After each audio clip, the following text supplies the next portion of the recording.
Om Sadashiva Samarambam Shankaracharya Madhyamam Asmadacharya Parintam Vande Guru Paramparam Ishvaro Guratmiti Murtibeda Vibhagne Vyomavda Vyaptadehaya Dakshinamurtaye Namaha Sarva Vedanta Siddhanta Gocharan Tamagocharan Govindam Paramananda Satguru Pranatosh Maha Om Shanti Shanti Shanti. Bem-vindos a mais um encontro da série Experiência e Conhecimento, né? Um livro do James Schwartz, onde ele responde a vários e-mails. Aí, no decorrer desse livro, a gente acabou encontrando aquela confusão básica, né? Entre a gente e a identidade própria do Jiva, né? O Jiva é consciência, então ele não é um agente específico, não tem como ser. Sempre que a gente pensa no agente, sempre que a gente pensa no desfrutador, a gente tem que pensar na relação básica que isso implica. Isso implica um ponto A, por exemplo, pode uma pessoa qualquer, que ela faz uma ação em cima de um outro objeto, vamos chamar de B. Essa é a nossa visão de fazedor. E essa ação vai dar a A, que é de onde saiu a ação, os frutos dessa atuação.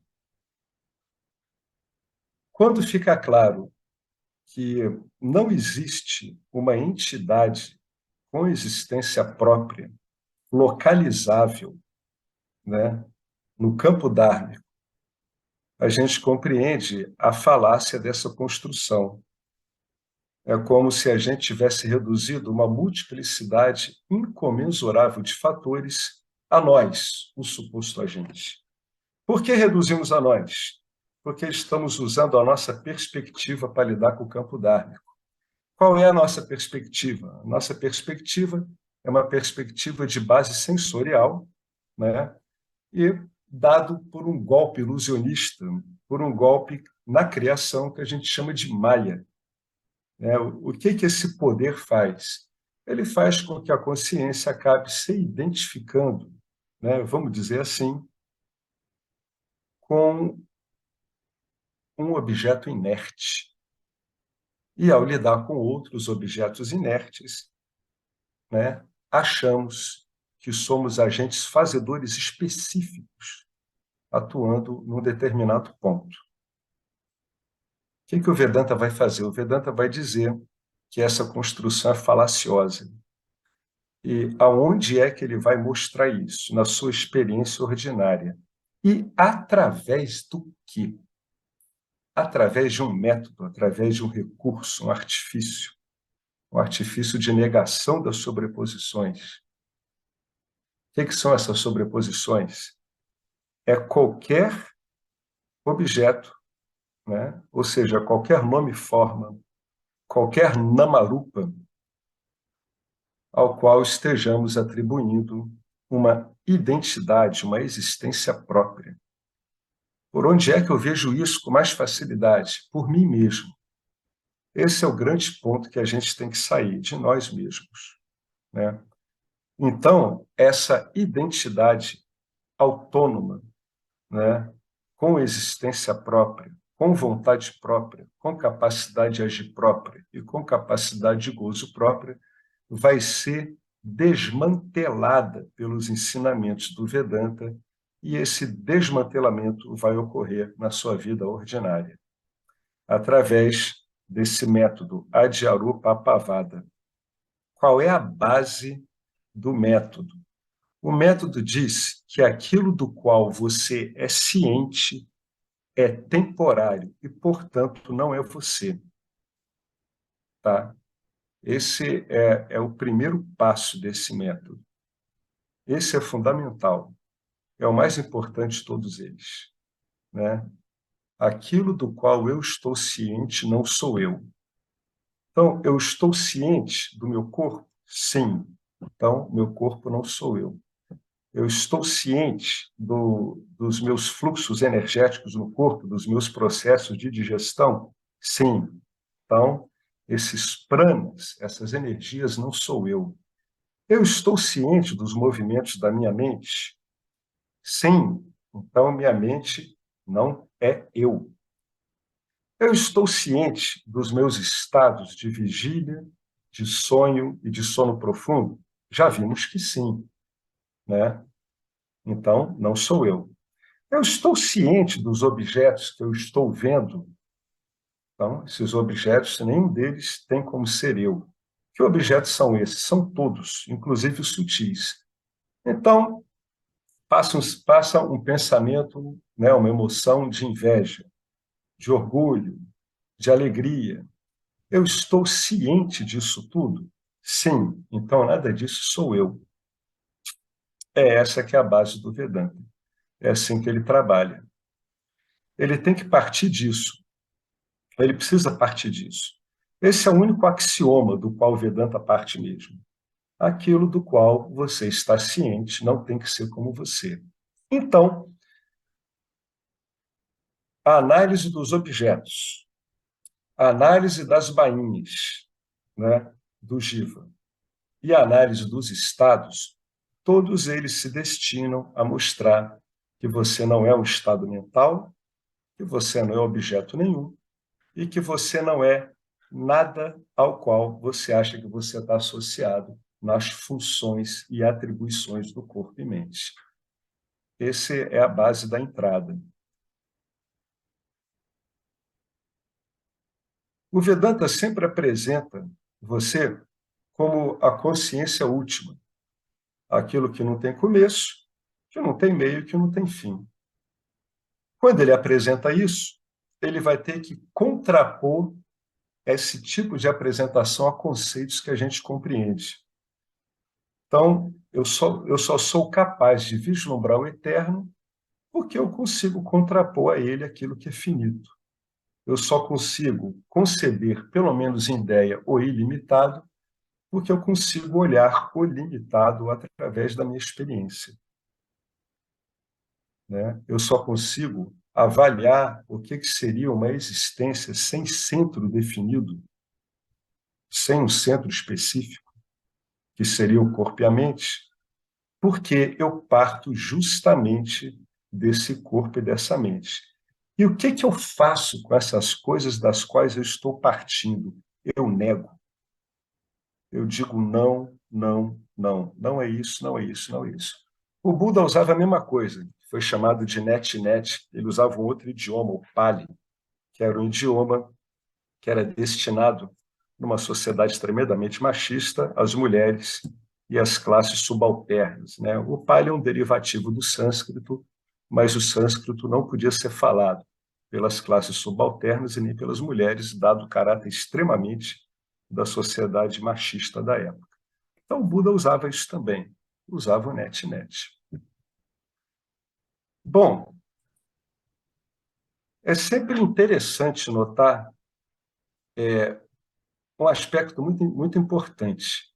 Se o Vedanta diz que você é a consciência não dual, então tudo o que é entendido como dual vai ter que ser negado.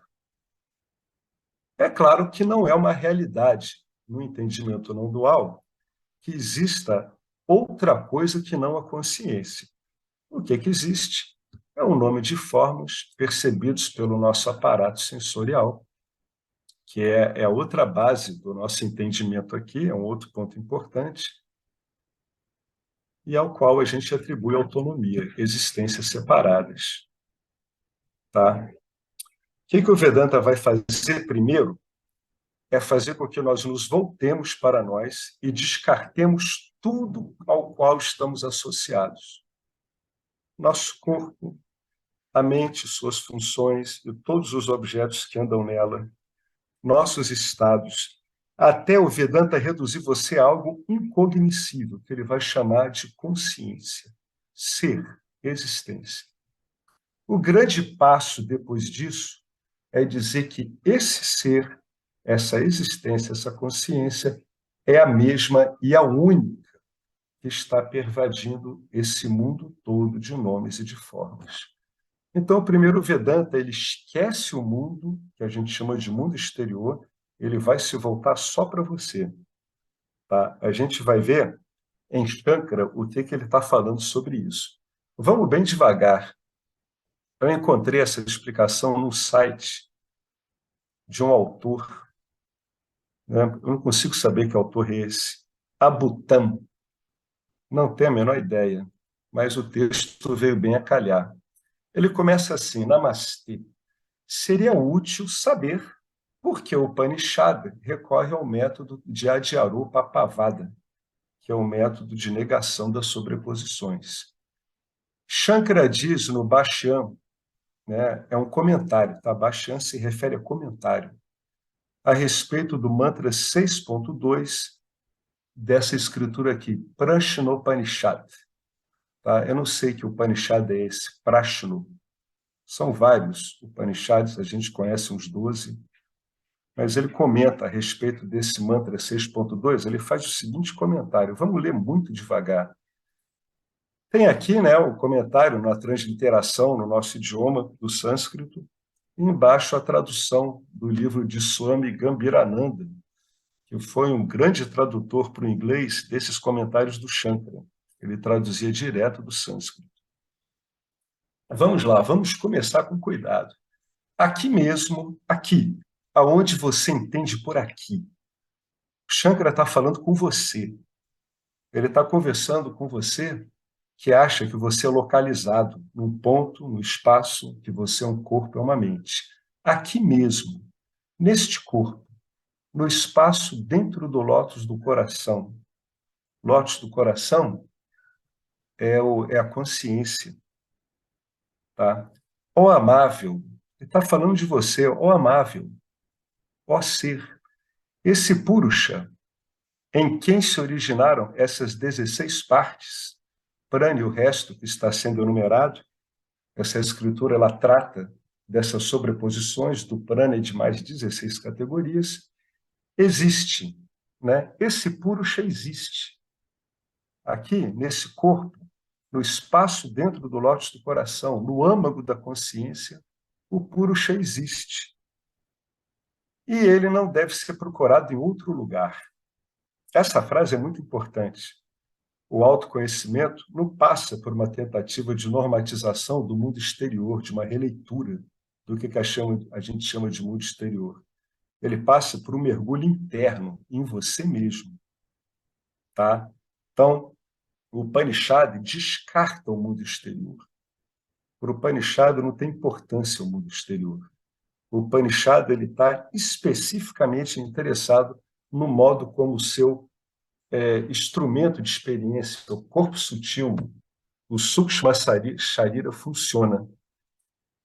Por ignorância, ó Purusha, que é sem partes, parece ter componentes, mas ele não tem componentes. Em consequência de sua associação com as 16 partes, que são seus adjuntos limitantes. O Purusha, envolvido em Maya, ele acha que ele tem adjuntos, ele acha que ele tem limites, que ele tem adjuntos limitantes. Não há explicação como é que isso ocorre. Ramana Maharishi dizia que isso era inexplicável. Como é que a consciência ilimitada ela aparece numa forma onde ela mesma, né, agora a gente pode falar desse jeito, faz às vezes de um ser, não do ser único, mas de um ser que se acha limitado. Tá? Mas este Purusha tem que ser mostrado como uma entidade absoluta, porque a revelação dos Upanishads é que você é a consciência, sem começo, sem meio, sem fim. Então, é isso que vai ter que ser revelado, é o que está nos Upanishads. Mas esse Purusha tem que ser mostrado como uma entidade absoluta, aquele um sem um segundo, literalmente absoluto, ao serem eliminadas através do conhecimento aquelas partes que o condicionam. Então, para o Upanishad, conhecimento é isso, é o resultado final da eliminação dessas partes de existência aparente que estão limitando o Purusha, esse espírito, né? Essa consciência, esse ser único. Então, o Upanishad ele está tomando duas coisas que parecem discrepantes, mas não são. Uma é que ele diz que você é consciência e existência, mas, como você tem que ser ensinado disso, ele vai levar em consideração todas essas partes que você acha que são você também. Ele vai entrar nos seus sonhos de identificação e vai desfazê-los. Ele vai entrar, a gente conhece, por três ângulos, né? A análise clássica dos estados mentais, né? Principalmente através dos três estados durante o dia, pelos quais todo mundo passa, por isso eles são tão úteis para o ensino, todo mundo pode usar isso: vigília, o estado onírico e o sono profundo. Ele vai entrar através da análise dos objetos e através das bainhas, é isso que ele está fazendo. A análise dos objetos é o Drigdrisha Viveka, assim, quem é que está vendo em última análise, né? O que são essas impressões sensoriais? É assim que o Vedanta entra com o ensino. Que quando ele faz isso, quando o Upanishad faz isso, ele está tentando eliminar de você qualquer possibilidade de identificação com isso. Então, ele vai pelos mais comuns, que são os três estados pelos quais todo mundo passa no seu dia, são aquele que está percebendo através dos inputs sensoriais aquilo que está sendo trazido do mundo exterior, ele vai entrar nas vestimentas, né, que a gente conhece, que são o corpo físico, o energético, a bainha mental, a bainha do intelecto e a bainha da bem-aventurança. É isso o que os Upanishads vão fazer. Através disso, eles procuram eliminar qualquer chance de identificação que você tem. E o Upanishad, ele, em termos de ensino, vai ter que tomar isso como dado. Ou seja, ele vai conversar conosco num diálogo que é dual para eliminar a nossa dualidade. É isso que ele está fazendo. Este Purusha tem que ser mostrado para o estudante como uma entidade absoluta. Ele tem que dizer assim: você é esse Purusha, você é essa entidade absoluta sem limites. E para fazer isso, ele vai eliminar, através desse meio de conhecimento, que é o Vedanta, essas partes que o condicionam. É por isso que se fala das partes como se fossem originários do Purusha. Mas não há partes. Não há partes. Só há esse Purusha. E nem nessa visão do Purusha, que é uma visão que vem aqui do... Qual é essa escola que divide em dois? Que o Krishna até comenta no Bhagavad Gita. Não importa. Divide entre Purusha e Prakriti. Isso o Vedanta pegou dessa escola, o Sankhya, tá? Para depois ele mostrar que Prakriti se resolvia no Sankhya. Então, o Sankhya é uma linguagem dual. Tá? Então, a gente usa isso. Vamos tomar esse Purusha como separado, né? Vamos dizer dele. Vamos entrar onde você está, né? Vamos chegar onde você está, na sua caverna de não compreensão, e vamos mostrar que ela é uma construção ilusória. Por isso que ele fala dessas partes como originárias desse Purusha. Embora não haja partes, só tem ser. Tá? Desde que não há como se fazer nenhum pronunciamento empírico, nada com base na experiência, eu posso dizer quanto à atingibilidade e os meios de obtenção desse conhecimento, a menos que haja sobreposição desses adjuntos, do prana e do resto, no princípio totalmente puro, no Purusha, sem atributo senão dual, a origem, existência e absorção das partes que estão no domínio da ignorância, é a caverna da qual a gente falou, são, portanto, sobrepostas para efeitos de ensino no Purusha. Por quê? Porque a gente está sobrepondo isso na gente mesmo. A gente está achando que isso não é a gente, né? Esse corpo sou eu, mas eu não estou limitado por esse corpo. Mas esse corpo é consciência. Mas eu estou dizendo, não, é um corpo. Aquilo ali é um outro corpo. Aquele ali tem um outro corpo. A gente atribui tudo isso uma existência própria. Então, vamos tomar como dado isso que está sendo falado, né, por influência de Maia, de que realmente são partes que vieram do Purusha e vamos retirá-las uma a uma. Por isso que ele está dizendo aqui, ó, desde que eu não tenha como fazer nenhum pronunciamento empírico, se eu não levar em consideração essas sobreposições que são dadas pelo nosso condicionamento, então o que eu faço? Eu vou lá, eu tomo tudo isso como dado. Eu sobreponho no ensino essas partes para depois tirar. É isso que eu estou fazendo. Pois as partes são sempre vistas como existindo em identidade com a consciência, quando dá origem, continuação de solução de Nietzsche, do mundo manifesto. Tá? Então, esse é o sistema. Como é que o sistema trabalha? O sistema trabalha onde você está. Né? E ele vai dizer, ele vai identificar essas partes com você para que você se desidentifique delas. Ele vai tomar tudo que está sendo dito em termos duais, em termos identitários, para desfazer. Então, embora não haja nenhuma sobreposição na verdade, embora não haja nenhum mítia com existência à parte, embora não haja nada que não seja consciência, vamos entrar no teatro da loucura e vamos dizer que sim, tem começo, tem meio, tem fim, tem criação, tem partes sobrepostas ao espírito, que vêm do espírito, mas depois vai ser mostrado que essas tais partes são apenas consciência. Vamos ver os comentários aqui do Abutan. Esses comentários deles são muito importantes. As características salientes desse comentário de Shankara acima são as seguintes. Número 1, fundamental. É ensinado que o Ser Supremo, Brahman, aqui chamado Purusha, está fazendo um empréstimo aqui do Sankhya, deve ser realizado em nosso corpo e não em outro lugar. Deve ser localizado nesse ponto que você acha que é você. Porque só você pode fazer isso, mas ninguém. Então, nesse ponto, o que o Upanishad está dizendo? Esquece o que você chama de mundo exterior. O mergulho, vamos botar entre aspas, é para dentro.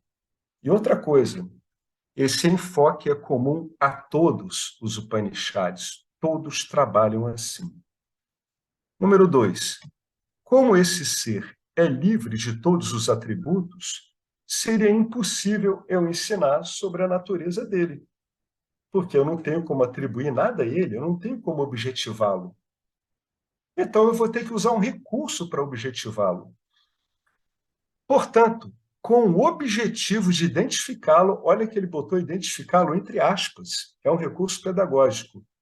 Os upadis, os adjuntos, devem ser atribuídos a ele. Eu estou concordando, como concessão, com a linguagem da identificação. Estou concordando. Como? Provisoriamente, para mostrar para o estudante que isso tudo é uma falácia. Isso não tem realidade própria. Número 4. Quando os upadis são atribuídos a ele, a você, é possível sabermos que tal entidade existe. Por quê? Porque eu posso tirar, eu posso fazer por eliminação. Qual é a chave da eliminação? Tomar em conta a sua existência inegável. É com base nessa existência inegável que eu posso dizer para você: tudo do qual você é ciente não é você. Caso contrário, até mesmo a existência do ser, a sua existência última, ela pode ser negada ou posta em dúvida. Porque eu não tenho como identificá-lo positivamente, porque ele é ilimitado. Então, eu vou identificá-lo negativamente. Como? Tirando. Vou tirar, vou tirar, vou tirar. Tudo que for proposto para eu botar, eu tiro.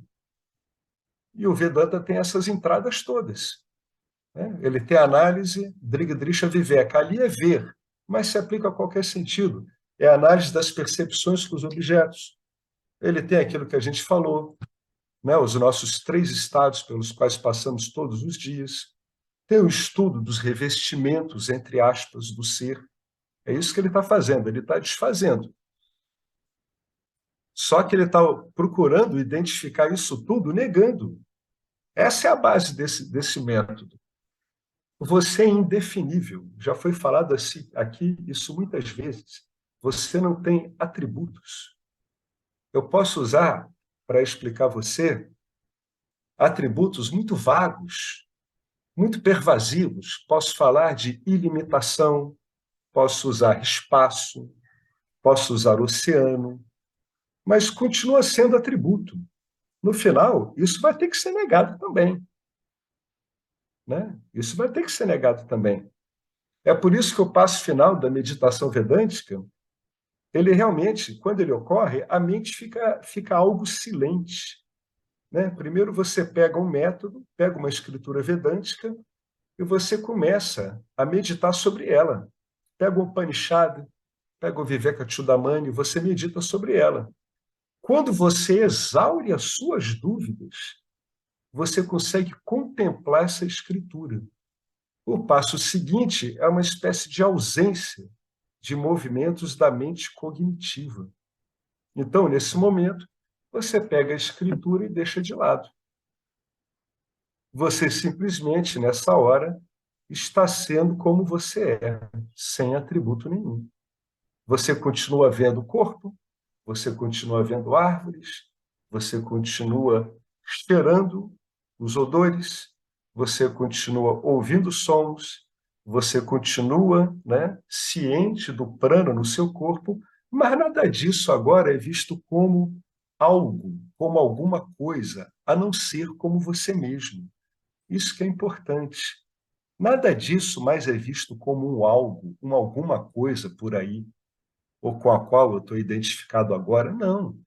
Isso tudo é visto como a consciência que você é. Mas você continua vendo, sentindo, ouvindo, cheirando, né? Continua com os pensamentos, com as sensações, mas não tem mais aquele trabalho da mente cognitiva, tentando delimitar esses objetos. Para quê? Para que é que a mente cognitiva se lança em cima de objetos? Que nem uma onça louca em cima de uma capivara gorda. Tudo ilusão. Apenas para procurar ou satisfazer os seus gostos ou repelir suas aversões. Por que as pessoas pensam tanto? Por causa dos seus medos e desejos. O tempo todo a mente de um jiva está ocupada com o quê? Com medos e desejos, aparecendo sob um sem número de formas, de impressões, de sensações, numa floresta impossível de ser penetrada pela mente cognitiva e atravessada pela mente cognitiva. A única coisa que a mente cognitiva faz, devidamente instruída, é largar tudo isso, porque nada disso é ela, em última instância, e nada disso, em última instância, existe a parte dela. Só a consciência. Uma vez admitida a existência, né, do ser, que eu estou admitindo por negação, porque eu estou retirando coisas. Uma vez admitida a existência, torna-se necessário e fácil negar, cancelar e remover, através do conhecimento, através do intelecto, os upadis sobrepostos. Torna-se fácil, porque você percebe que você não pode ser objetivado. Posso reduzir você a algo totalmente intangível? Posso, facilmente. Você pode se reduzir a algo intangível. Você pode ir tirando tudo que você está percebendo. O que sobra? Sobra essa coisa que não é uma coisa e que através dela se sabe de tudo. Agora sim, agora eu posso retirar tudo que foi sobreposto. E por que eu tenho que retirar isso? Porque isso é a base da identificação. Esses upadis são a base da identificação. Mesmo quando tem um clique e o estudante ele vê que é esse algo indefinível sem nada, pela força das vasanas, do condicionamento do karma, ele vai e gruda de novo nisso. Então ele precisa de um método que vai tirando isso. Cada vez que vem, ele tem recurso para tirar.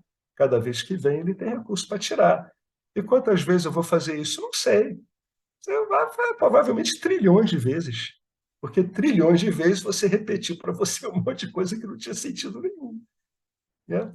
Você se identificou com o corpo, sem ter uma base real para isso. Se identificou com a mente, embora sempre visse os movimentos da mente. Se identificou com o personagem, embora consiga objetivar o personagem. Então, isso vai sendo retirado. Agora que você sabe que você é algo indefinível, agora dá para retirar todas essas coisas quando elas aparecem. Esse é o passo inicial.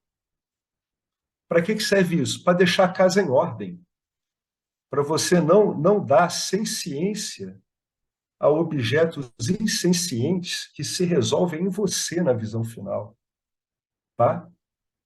Seria, no entanto, impossível para qualquer pessoa negar, rejeitar a existência, que nada mais é do que a própria existência de uma pessoa, ou melhor, de si mesmo. A gente já fez essa brincadeira várias vezes aqui. Eu chego para o Marcelo e digo assim, Marcelo, eu não existo, essa é a minha proposição. Aí o Marcelo diz assim, não vou nem me preocupar com a sua colocação. Eu só vou dizer que se você não existisse, a sua colocação negando a você mesmo sequer existiria. Ou seja, eu não me importo com a afirmação de autonegação, eu apenas anulo a inexistência do negador. Eu falo que o negador existe. Então, eu não tenho como negar minha existência. Certo? Às vezes a gente faz muito essa brincadeira aqui. Também ouvimos, através das palavras de Gaudapada, que as declarações nos Upanishads, quanto à criação do universo, juntamente com os exemplos muito usados em todos os Upanishads, que depois são sistematizados no Vedanta, os exemplos do fogo, da argila, do ouro, do oceano, etc., etc., etc., são apenas meios, são apenas um artifício, um recurso, um truque, o paia, para nos habilitar a compreender, realizar o princípio da consciência única. Aqui também, neste Upanishad, assim como no Mandukya, as várias partes, componentes, que aqui nesse Upanishad, que a gente viu lá, são 16, ou os 3 estados do Mandukya, são ensinadas pelo próprio Upanishad como sendo produzidas disponíveis e posteriormente negadas, canceladas, a fim de que seja evidenciado o inegável Atman Brahman Turiya. O que quer dizer a fim de que seja evidenciado o inegável Atman Brahman Turiya? É que Atman Brahman Turiya brilha por si mesmo. Ele é autorrefulgente. Esse sistema é para facilitar o entendimento dessa sua própria autorrefulgência, autoluminosidade, que não precisa de mais nada além de si mesmo para se fazer notar por si mesmo. Olha como é que esse método é delicado. Ele é delicado porque a gente está identificado com essas supostas partes. Se não estivéssemos, ele não seria um método delicado, ele seria um método que a gente aplicaria com muita facilidade. Mas a identificação perturba. Né? É que nem quando você está numa relação que não te agrada, que te faz passar por problemas. Todas as pessoas que te conhecem conseguem retirar essa relação de você e ver como você é. Aí dizem assim, Alex, você não serve para essa relação.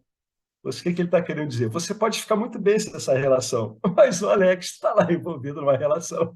Ele não consegue se livrar disso. Por quê? Porque ele está identificado. Se a gente não tivesse identificado, a gente não precisaria de um método. Bastava uma pessoa chegar, dar um toque desse e pronto. A coisa ficava resolvida. Ah, sim, eu estava apenas enganado, é mesmo. Parece essas coisas de sonho, né? Que você acorda e vê que era só um sonho. Portanto, é um padrão nos Upanishads especificar as partes, estados ou todo mundo criado, dependendo do Upanishad. Tem o Upanishad que fala da criação, como vindos originários do Supremo, do princípio único, e negá-los à pavada ao se ensinar a realização. Eu preciso organizar a mente da pessoa que está confusa. A confusão é porque ela está se identificando com algo do qual ela não precisa para existir. Então, eu preciso organizar. Como é que eu vou fazer? Eu vou usar a linguagem dual, eu vou usar a linguagem da identificação, eu vou usar a linguagem da origem do cosmos, eu vou usar a linguagem que é usada no Mandukya, quando se refere aos três estados, ou nesse Upanishad, dessas 16 partes, ou outros Upanishads, que falam dos vários corpos, ou outros Upanishads, que falam dos estados mentais, né, os estados samádicos. A criação, sustentação e dissolução das partes, ou de todo o universo, são mostradas sempre em associação com o princípio da consciência suprema. Claro, porque esse é o problema. Na nossa construção mental, tudo isso está associado com a gente, e de modo vinculativo. A gente está meio que escravizado pelas associações feitas. E aí ele diz: são mostradas em associação com o princípio da consciência suprema, onde aquilo que é criado é mostrado como insenciente. Portanto, aquilo que é criado, ele não tem em si aquele feature, aquela característica, né, de chit, de consciência, daquilo que se sabe senciente. Eu existo e eu sei que eu existo. Sat Chit. Por isso que o Vedanta ele se volta sempre para você. Ah, mas o mundo é isso, ele é assim, assim. Não, não, eu quero saber de você. Ah, mas é assim, o mundo, etc, etc. O Vedanta, não, pelo amor de Deus. Deixa isso de lá, isso é assunto de Ishvara. Eu quero saber de você. Você sabe que você é existente, consciente? O Rupert Spira, um bom apontador direto, ele fala toda hora isso. Ele diz: você é consciente? A pessoa não tem que pensar. Ela diz: sim, sou. Ela não precisa de uma explicação para ver que ela é autoluminosa. É isso que ele está querendo chamar a atenção aqui. Vamos partir da sua autoluminosidade para a gente descartar os enganos aos quais estamos associados. Existe uma relação de dependência, né, no Upanishad, entre a consciência e aquilo que é criado. Enquanto aquilo do qual se depende consciência é chamado Sivatantra, o dependente, e se refere a Mitya, é Paratantra. Assim como os produtos da argila não podem, não dão origem, não existem e se dissolvem independentemente da argila, o Paratantra não pode dar origem a algo, não pode existir e nem pode se dissolver sem o Sivatantra como sua base. Um exemplo único, perfeito para essa situação é a cobra-serpente. A serpente sobreposta, isso são analogias que o Vedanta usa, né? Ele está usando associações do mundo aparentemente real para desfazer o nosso vínculo com o mundo aparentemente real. É isso que ele está fazendo. Tá? Então, ele está usando recursos. Nada que é usado nos recursos tem realidade própria. Nada.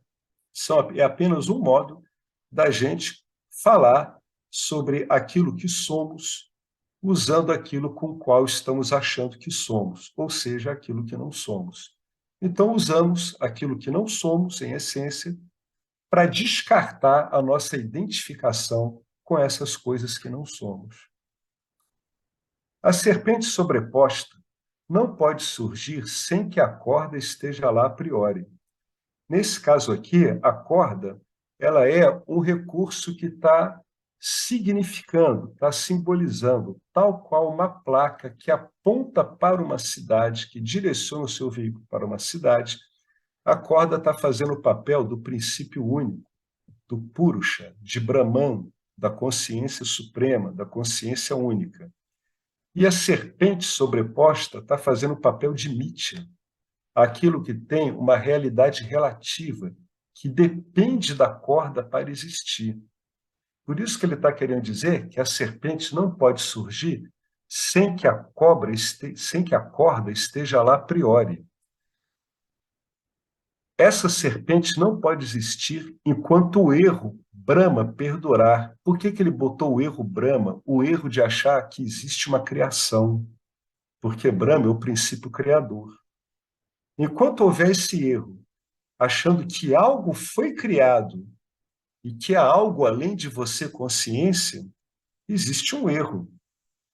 Então, essa serpente não pode existir enquanto o erro de achar que há uma criação, que há coisas que não sejam você, perdurar. Então, esse erro não pode existir sem que a corda já esteja lá. Ele está querendo dizer que o erro tem ele depende do substrato. Brahma, o princípio criador, depende do substrato ser. Shiva, o princípio destruidor, depende do substrato ser.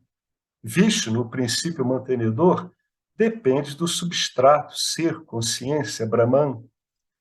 Fica evidente que, para a serpente desaparecer, sumir, o conhecimento suporte da corda é essencial. Agora, isso aqui é importante, é beça. Não podemos dizer, em nenhum momento, que existam dois objetos nesse exemplo, que exista a corda e que exista a serpente. Em qualquer instante, apenas um objeto pode ser levado em conta, e esse objeto é a corda. A serpente não pode ser considerada como uma segunda entidade de momento algum. Por quê? Porque não tem existência própria. Não há a segunda entidade serpente no exemplo da corda. Não há, na verdade, Mithya. Mithya não tem uma identidade em separado. Em momento algum dá para se dizer que exista. Olha, isso é importante para caramba, hein, gente? Em momento algum, na visão final, dá para se dizer que exista Satya e Mithya. É por isso que, na visão final, Mithya se resolve em Satya. Na visão final, só tem Satya. Em momento algum, dá para dizer que exista consciência e mais alguma coisa. Só há uma entidade, só há o um sem um segundo dos Upanishads. Esse é Brahman, é o um sem um segundo. Tá? Então, a serpente Mithya não pode ser considerada como uma segunda entidade em momento algum. Para que existe esse exemplo? Para se ver que a serpente nunca foi uma segunda entidade em momento algum. No momento em que ela é percebida pelo intelecto, quer dizer, pelo corpo sutil, o corpo sutil ali ele sinaliza uma segunda entidade, mas ele está enganado. E tanto não é uma segunda entidade, né, equivalente à consciência, que ela pode ser o quê? Pela análise, ela pode ser o quê? Ela pode ser removida. A serpente ela é removida pela análise. O exemplo mostra como ocorre a remoção. Como é que ocorre a remoção? A remoção chega quando um senhor, um idoso, chega naquela pessoa assustada, passando pelos efeitos da ilusão dela e mostra para aquela pessoa que a única coisa que sempre existiu ali foi somente uma corda. Então, todo engano ocorre no Sukshma Sarira, ocorre no corpo sutil do Jiva. Nunca houve uma serpente. Agora, lá no intelecto do Jiva, lá no corpo sutil dele, está ocorrendo o engano. É lá no intelecto do Jiva que ocorrem as identificações. Assim, é bastante lógico que o Upanishad adote o método de Adhyaropa e Apavada, pois o que é sobreposto e negado é, afinal de contas, aquilo que é insubstancial, a única substância sendo o Atman, Brahman. O objetivo dos Upanishads, olha só, é preciso refletir muito sobre isso. O objetivo dos Upanishads não é que compreendamos o universo criado, mas apenas nos ajudar a realizar o princípio criador. Nenhum Upanishad, de novo, eu vou falar aqui, nenhum Upanishad ensina que há liberação do samsara por se conhecer o universo criado. Na verdade, O que se ensina é discriminar o kshetran, aquilo que é cognoscível, do kshetrajna, o conhecedor, de modo que o kshetrajna seja realizado para moksha. Quem tiver dúvida, aqui está o original, né? Está aqui embaixo a página. E depois tem a historinha do elefante, que é uma historinha bem interessante, que mostra como é que esse sistema está funcionando. Por que que ele bota coisas que não existiam e tira elas para evidenciar o que somos? Né? Então, retomando, vamos continuar a ler aqui o artigo, que ele vai contar a história dos 17 elefantes. Olha que história engraçada é essa. Um rei tinha 17 elefantes. Um dia, o rei morreu e ele deixou 3 filhos. De acordo com seu testamento, o primeiro filho tinha direito à metade do número de elefantes, o segundo a 1/3 e o terceiro a 1/9, sendo que o tamanho da partilha não poderia ser alterado. Ou seja, o que tinha que repartir eram 17 elefantes mesmo. Como 17 é um número ímpar e pior, primo, e difícil de dividir por 3, eles foram incapazes de encontrar uma solução para o desafio. Felizmente para eles, um sábio estava de passagem pelo seu país. Ele era também um velho amigo do seu pai. Os jovens lhe falaram da sua difícil situação e pediram ajuda.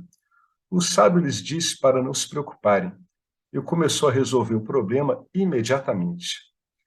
O sábio adicionou o seu elefante aos 17 elefantes e agora ele tinha 18. Ele separou 9 elefantes, ou metade de 18, e os deu ao primeiro filho, conforme o testamento. O segundo filho recebeu 6 elefantes, ou 1/3 de 18. Por fim, o terceiro filho recebeu 2 elefantes, sendo que 2 é 1/9 de 18. O número total de elefantes dados foi 17, 9 mais 6 mais 2. O 18º elefante que restou foi o do sábio, que o tomou de volta e partiu, com todos felizes e satisfeitos. O último elefante, o do sábio, é como Maia. Veio para resolver um problema e, tendo resolvido, retira-se de cena, não deixando vestígios de sua presença anterior. Né? Esse é o propósito do método Adhyaropa Pavada no Vedanta, sobreposição, negação. Então, só quem passa por esse problema, pelo menos até onde podemos entender, são os humanos, né, que criam esse monte de identidades com base no instrumento de conhecimento, né, que é o corpo sutil. Né? O que esse corpo sutil cria? Devido à Maia, ele cria um mundo de objetos, né, e nomes e formas. Né? Formas sutis, formas densas, formas tangíveis, não tangíveis. Tudo isso é criação que ocorre na cabeça do ser humano. Né? E o que se faz, então? Remove-se isso. Né? Na verdade, no fundo, nunca existiu Maia, não tem ilusão nenhuma. Em termos de ilusão, se você olhar Maia sob aspecto ilusório, de criação de uma realidade aparentemente em separado, na verdade nunca teve também. Esse é um dilema que só ocorre no ser humano. Né? Chega lá, tirou aquilo, pronto. Tudo fica como sempre esteve. Né? Essa que é a ideia. Esse é esse método. Esse método, ele adiciona como método um monte de upadis, que o método já sabe que não tem realidades próprias, são consciência também. Para depois, ele adiciona para quê? Para ajudar você a discriminar. Ele adiciona isso e ele faz você se separar disso. No caso da mente, é bem sutil. Ele adiciona a mente e as funções da mente. Olha, sentimentos, sensações, impressões, intuições são também objetos. Você não é nada disso. Aí você, opa, caramba, quer dizer então que eu não sou uma pessoa, né, com tais características. Não, tudo isso está aparecendo na minha frente. O método adiciona esse monte de coisa para fazer com que você consiga vê-las. E depois ele retira. E aí você vê que nunca teve nada disso. E o mais louco disso tudo é que quando vem a visão final, você vê que você não entendeu nada. Na sua vida, você nunca conseguiu entender nada, porque não tinha nenhum objeto com independência separada para ser compreendido, e a sua vida sempre correu assim, desse jeito. A gente às vezes acha, né, que a nossa cognição, criando a nossa história, tudo, dá um significado à nossa vida, dá um significado para nós, enquanto nos tomamos como seres identificados, com uma existência em separado. Nós nos vemos como individualidades separadas. Mas nunca foi assim, não é assim, nunca será assim. Quando isso fica claro na visão final, você vê que sempre foi desse jeito e nada atrapalhou a vida de seguir tudo como sempre foi seguido, né? Quando esse método funciona adequadamente, ele torna o seu corpo sutil tão livre de identidades que o seu corpo sutil ele simplesmente reflete de um modo adequado a consciência e a revelação do que você é se mostra como você mesmo. É quando você tem uma consciência refletida, planinha, muito legal naquele momento. Né? Ela está refletindo muito bem, ela se mostra como autoluminosa. Ela não se mostra como agitada, como embaçada. Não, ela se mostra como que ela é, autoluminosa. Aí a pessoa se toca, caramba, só tem uma existência. E sempre foi assim. Aí você lê aquela frase de Jesus e você entende. Vós sois a luz do mundo. Vocês não são as almas do mundo, as luzes do mundo, não. Vós sois a luz única. Vós sois a única luz, aquela que é auto-evidente, que é auto-luminosa, auto-refulgente. Aí fica claro, né? Aí a pessoa então vai dizer assim: nossa, que confusão danada, né? Pois é, que confusão danada que a gente faz na cabeça, tentando tratar o mundo como um monte de objetos com identidade própria, com existência própria. Por que a gente faz isso? Porque não sabemos o que somos.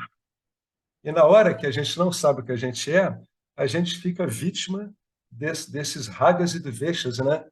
Dos medos e desejos. E a gente se atira em direção a esse monte de objetos que a gente diz assim: olha lá, isso é a raiva, olha lá, aquilo ali é a riqueza, olha, é um apartamento, é uma outra pessoa. A gente se atira em direção a isso para tentar, no fundo, resgatar uma identidade. Por isso que existe identificação com essas coisas todas. Assim funciona esse método. Qualquer texto de Vedanta, qualquer Upanishad, você vai ver que ele está aplicando sempre isso. Então, tem os dois pressupostos básicos aqui. Tá? O primeiro é que tem que partir de você, esquece o mundo lá fora. Outro, pressuposto básico, de que você não é, em essência, aquilo do qual você é ciente. Você não é, né? Em essência, não é. Então, não sou nada? Isso. Por isso que você entra, muitas vezes, é, em visões que a gente interpreta como niilista, né? Como o Sunyasa Theravada, que diz assim, só tem o vazio, etc. Eles não estão querendo dizer que esse vazio ele é uma ausência. Não é isso, ele é um vazio de conceitos seus, né? De conceitos nossos, das ilusões que a gente criou pelo mundo, desse monte de objetos que aparecem no nosso corpo sutil como pensamentos. Por isso que a análise do Vedanta em cima dos objetos é essencial. O que o Vedanta vai mostrar? Ele vai mostrar que qualquer objeto que você veja, que você cheire, prove, toque, ouça, são apenas pensamentos. Você apenas percebe as propriedades desses objetos. Não dá para dizer que você percebe um objeto de todo. Não dá nem para dizer que os objetos existem em si. É para isso que serve esse ensino dos objetos. Não dá para dizer que o objeto existe em si. A única coisa que você sabe dos objetos são as propriedades deles. Então, o objeto é áspero, você sente pelo tato. Né? Ele é saboroso, você sente pelo gosto. Ele tem um odor repulsivo, agradável à visão, desagradável No fundo, a gente não consegue dizer realmente se o objeto existe ou não. Ou não dá nem para afirmar isso, né? Não dá nem para dizer se é uma questão de existir ou não. No fundo, a gente é jogado num desconhecimento total.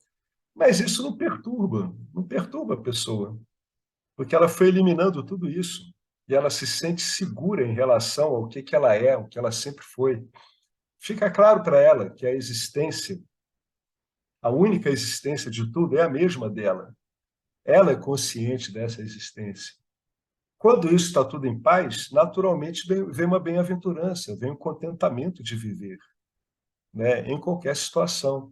Mesmo que a situação seja ruim, ela é vivida de um modo positivo, é vivida de um modo bom, digamos assim, mesmo passando por dificuldades, né? É um texto que é bacana lê-lo várias vezes, até entender isso, né? Ele sobrepõe coisas que na verdade não têm identidade própria e depois retira. Ele sobrepõe para que o diálogo seja possível, para que ele possa evidenciar você, né? Você, ele evidencia você primeiro como um observador. Vocês repararam essas construções todas? Inicialmente, o método evidencia você como um observador. Por quê? Porque você é ciente de tudo. Na compreensão final, esse observador, ele é mais uma construção, ele é mais um objeto, um truque que foi usado só para fazer uma separação, já que estava tudo tão misturado, estava tudo de cabeça para baixo. O observador entra para botar o armário em ordem, para arrumar a bagunça, botar tudo no escaninho no lugar certo, botar os arquivos nas pastas certas na tela do computador. Para isso que serve. É válido dizer que você é a consciência imutável em cada experiência? Sim, é válido. É válido dizer que essa experiência é você? É, tudo isso é válido, né? É válido vir para a pessoa com o ensino da Jatavada? Não há criação, não há objeto, não tem nada, só tem consciência, não tem começo, não tem fim, não tem limitação, não tem limitação. É válido? É também. É também, depende para qual ogiva está sendo falado isso.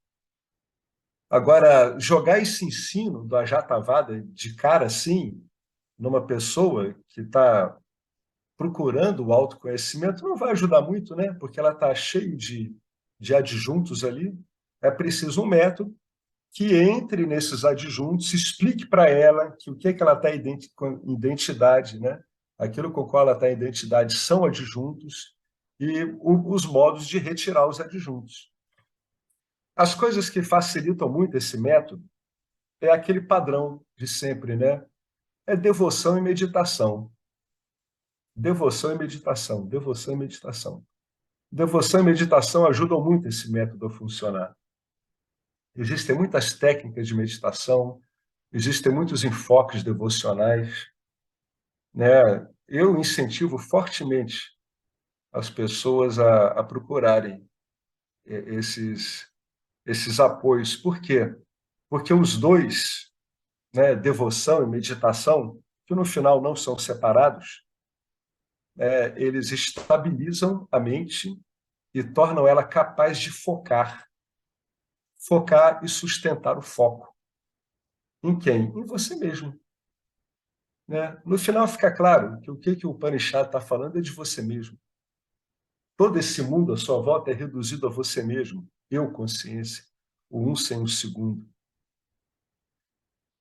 Eu falei muito aqui. Alguém quer comentar alguma coisa sobre isso que a gente leu? Isso aqui é praticamente uma epistemologia do Vedanta. É como o Vedanta funciona como método. Né? Ele ensina o porquê disso. Por que que é assim? Por que que a gente usa isso? Alguém quer comentar alguma coisa?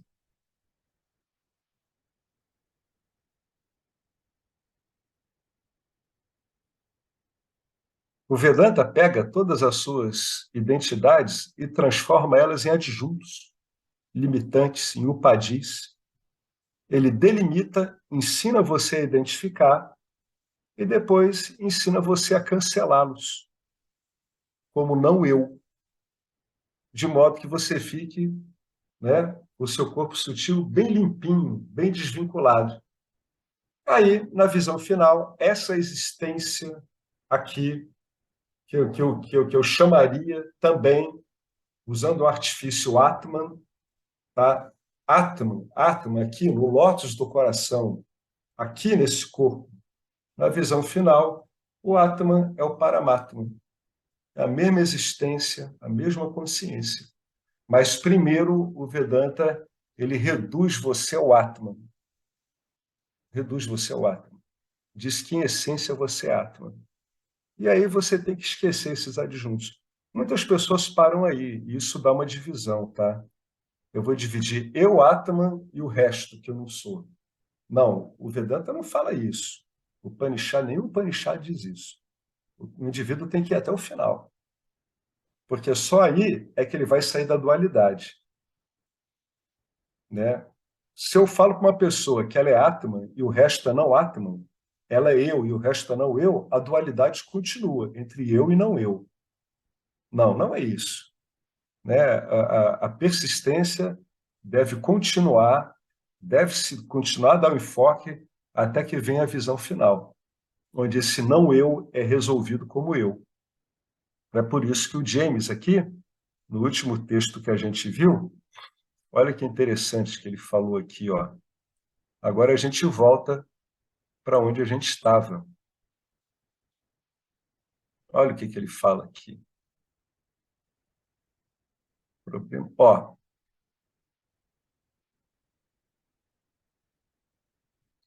ele comenta aqui.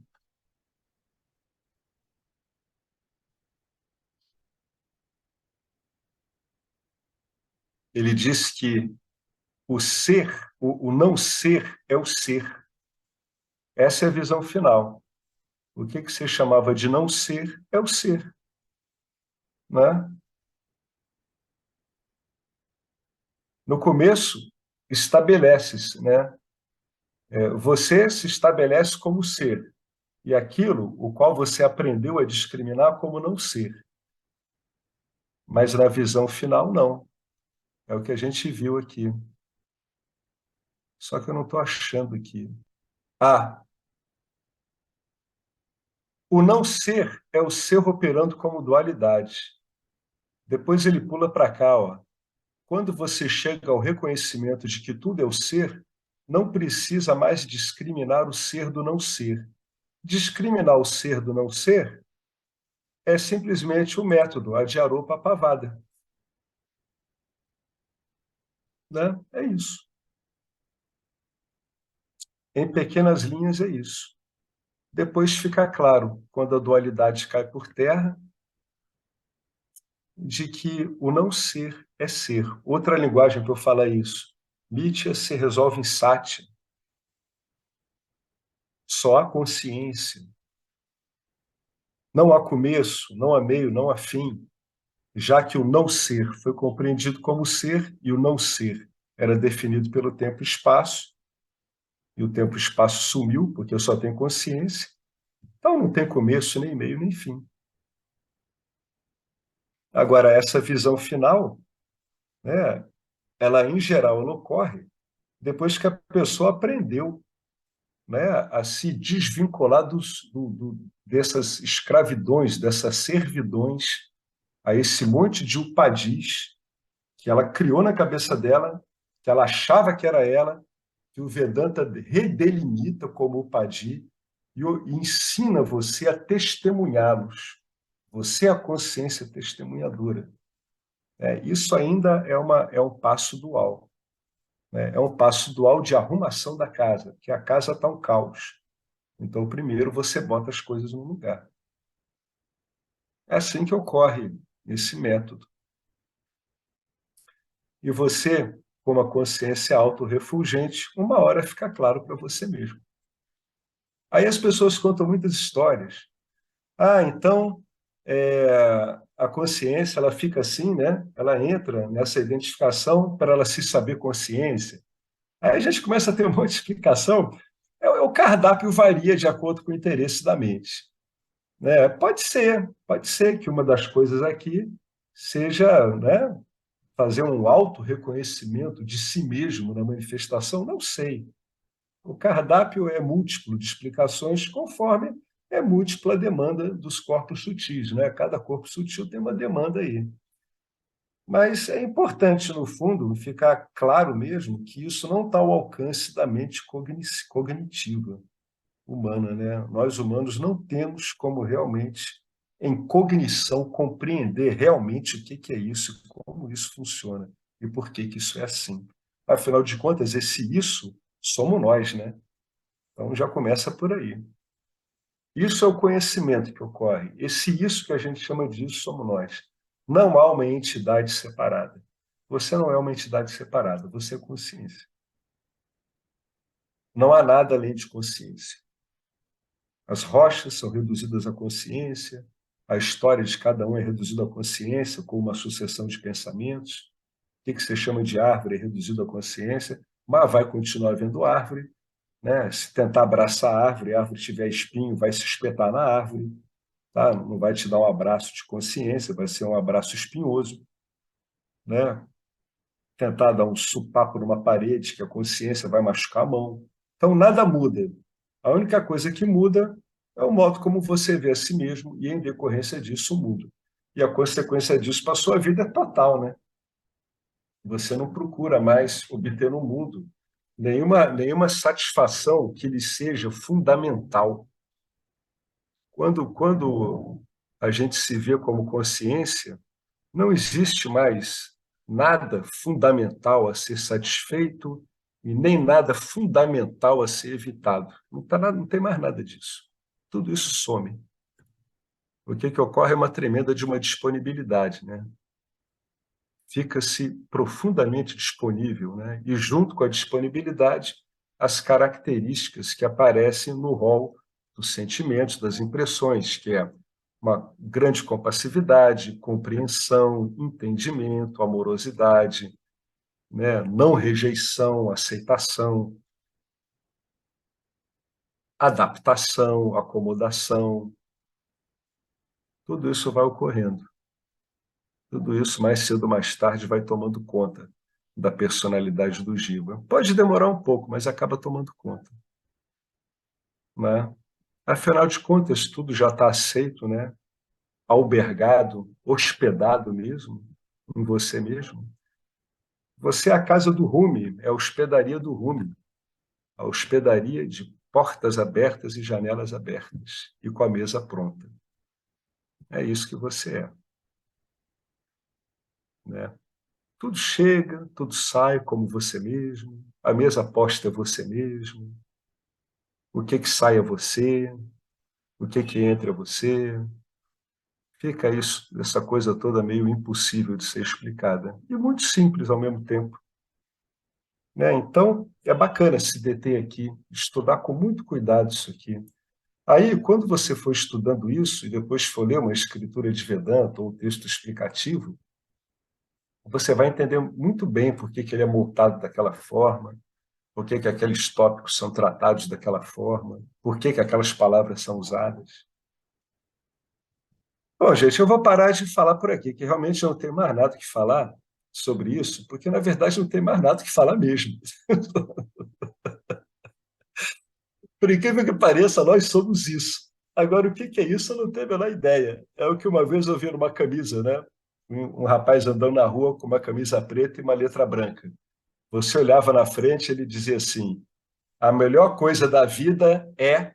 Aí ele andava, você olhava para trás, não é uma coisa. A melhor coisa da vida na frente não é uma coisa. É isso. A melhor coisa da vida é a vida. E o que é a vida? Vai saber, né? Vai saber o que nós somos.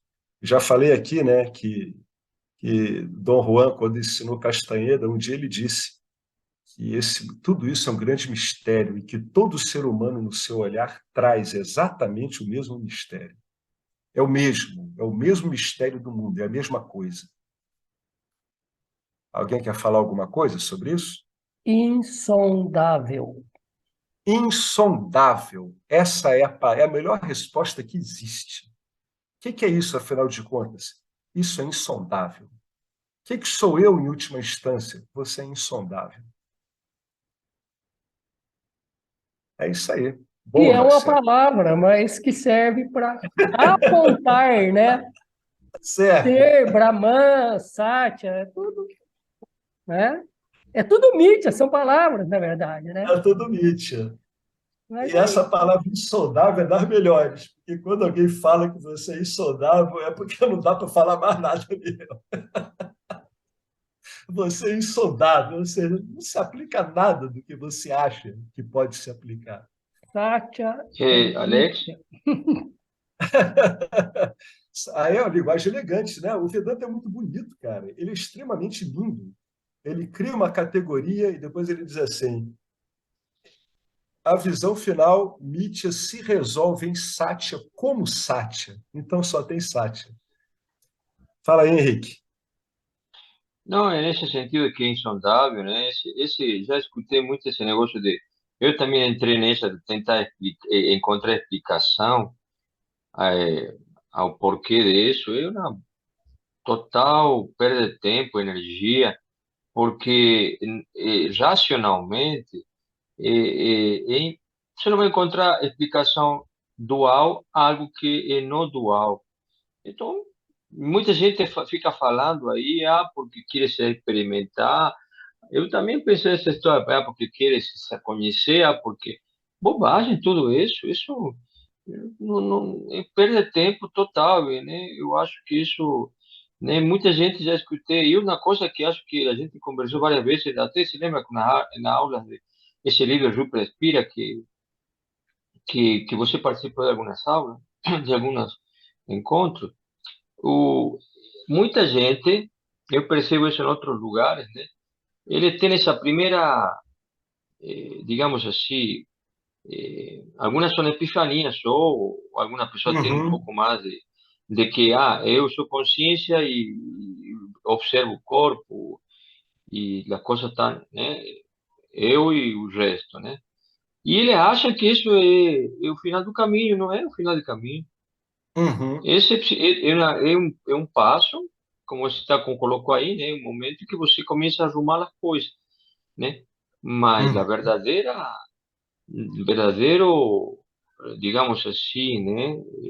Realização até é quando você não vê realmente dualidade. Então, uhum, muita gente diz, desperto, né? Não tem desperto aí ainda, né?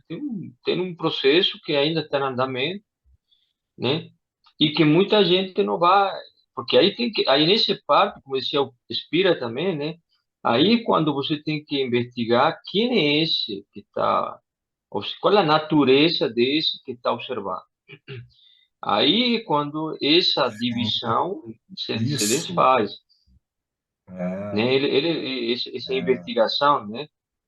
E no, o caminho, o trabalho não está finalizado aí, nem muito menos, nem muito menos, né? Aí entra outras questões que eu te conversei nesse negócio de niilismo, a vezes a gente entra num processo dessa noite escura aí, que não sei meio que, né? E aí tem que se manter firme nesse aí, né? Sim. Para poder É, permanecer nesse processo. E muita gente acha que já finalizou, não, eu não vejo disso de jeito nenhum. é. Então, existe muito mal entendido realmente, né, muito mal entendido, porque as pessoas têm muita preguiça. Eu percebo que também tem preguiça de se aprofundar no conhecimento, no estudo, né? As pessoas querem tudo pronto, né? E aí, se aprofundar nisso, É, requer, né? os upadis dão sempre trabalho. Quando eles não receberam o nome de upadis dado pelo Vedanta, eles dão um trabalhão. Depois que você começa a enxergar eles, eles continuam dando trabalho do caramba. É, É porque dá é, trabalho, cara, dá muito trabalho isso. Né? E é uma coisa que vai acompanhando a sua vida no dia a dia. Mas é por isso que eu acho importante, né? Se for necessário, buscar apoios, né? Ou até terapia, ou até mesmo, né, usar técnicas clássicas, né, de devoção, de meditação, Usar a devoção é uma coisa interessante, porque todos nós temos isso, né? A gente viu isso nos sutras devocionais de Narada, né? Todos nós somos devocionais, né? Uma pessoa que corre atrás do dinheiro, ela está devotada ao dinheiro. O ser humano tem isso, ele pega o amor dele, ele transforma num monte de medos e desejos, mas as técnicas de devoção, né, o uso da devoção, vai pegar esse monte de foco que está espalhado entre medos e desejos, vai unidirecionar. Então, ele vai estabilizar a mente. A meditação estabiliza também, entendeu? Fazer um japa, fazer a meditação na respiração, ou ficar meditando nos ensinamentos do Vedanta, né? Como aquela meditação do amanhecer do Dayananda. Aquilo ali é muito bom, você começar o dia lendo aquilo e guardar aquilo para o seu dia. Aquilo é muito bom para a mente. Quem já usou aquilo sabe como funciona, né? Isso aí tudo vai tirando o indivíduo desse vazio, né? É preciso usar esses recursos, né? Porque não é um vazio oposto à vida, né? Pelo contrário, é algo vibrante de vida, é uma existência por si mesmo, né? Uma existência autoconsciente ou uma consciência, né, ciente de sua existência, né? Então tem esses recursos todos, né, que dá para ser usados. Eu tenho usado os dois, meditação e Sim, devoção. agora eu acho que um recurso muito importante é fé nas escrituras, é confiança nas escrituras. Esse é Se você total. não tiver, você saber É, é, que você está é uma fase que você está passando isso. e ter confiança nas escrituras. Tem que ter É, confiança e seguir, segurar aí, e dizer, não, eu me rendo, rendição, rendição, e vamos ver o que acontece, né? é, Eu acho é, um pouco essa confiança, sabe, né? Que você disse, é, não.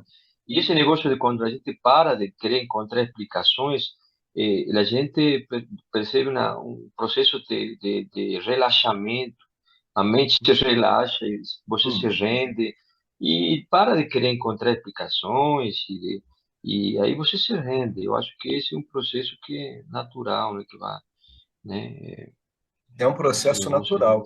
De fato, porque é um depois de um mistério mesmo, tempo, né, cara? é um É um mistério. mistério que não. É um mistério, ponto. Acabou. Acabou. É. Acabou. É um É o mistério. insondável, que o Marcelo falou, é É, insondável, cara, não tem como. Você apenas é. sabe, a única coisa que você consegue saber é que você é esse mistério insondável. Isso aí você É. sabe. É o Isso é único, legal. é o único Isso é conhecimento que você legal. tem que é inegável.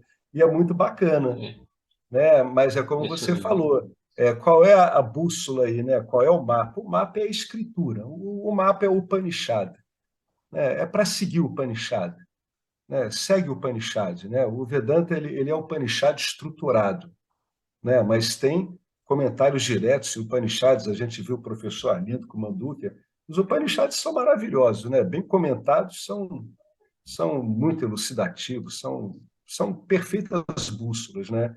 Fica na escritura, é aquele Shraddha, né? A fé, que é uma das qualificações aí do Vedanta, né? Pô, tem a fé na escritura, por quê? Porque às vezes fica estranho. Então você tem que se guiar por um mapa, né? Compreendendo, aceitando que esse mapa já foi usado com sucesso por milhões e milhões e milhões aí, né? Pela história fora. Então é isso aí. No fundo a coisa é simples, né? Fé nas escrituras e se olhar através dos enfoques do Vedanta, do Upanishad. É assim que o cara vai andando.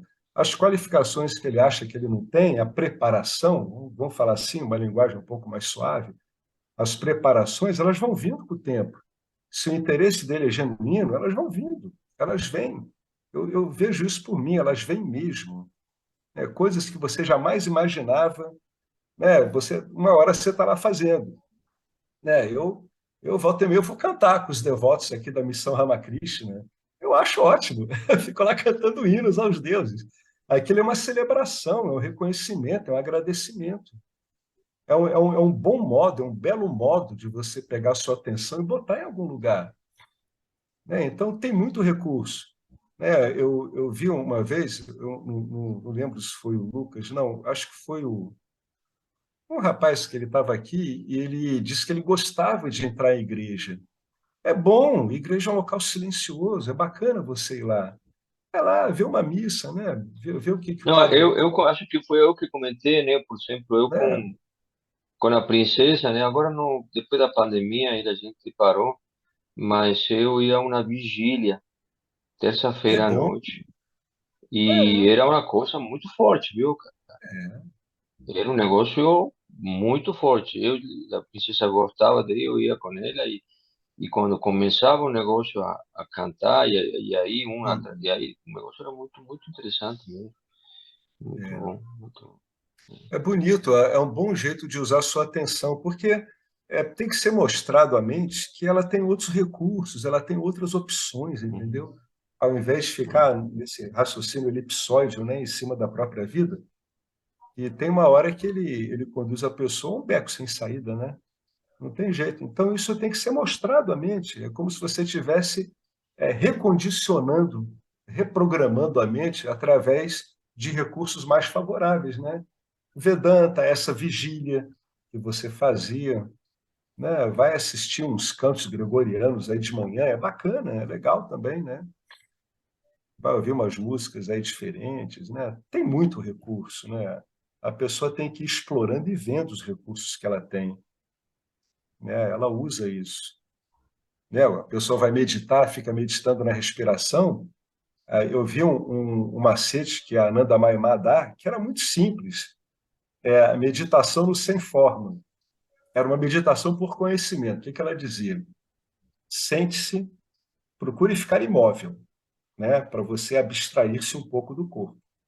Depois foca, que nem o Buda, só num pontinho da respiração. O ar entrando na narina, né, o vento batendo um pouquinho na ponta do seu nariz.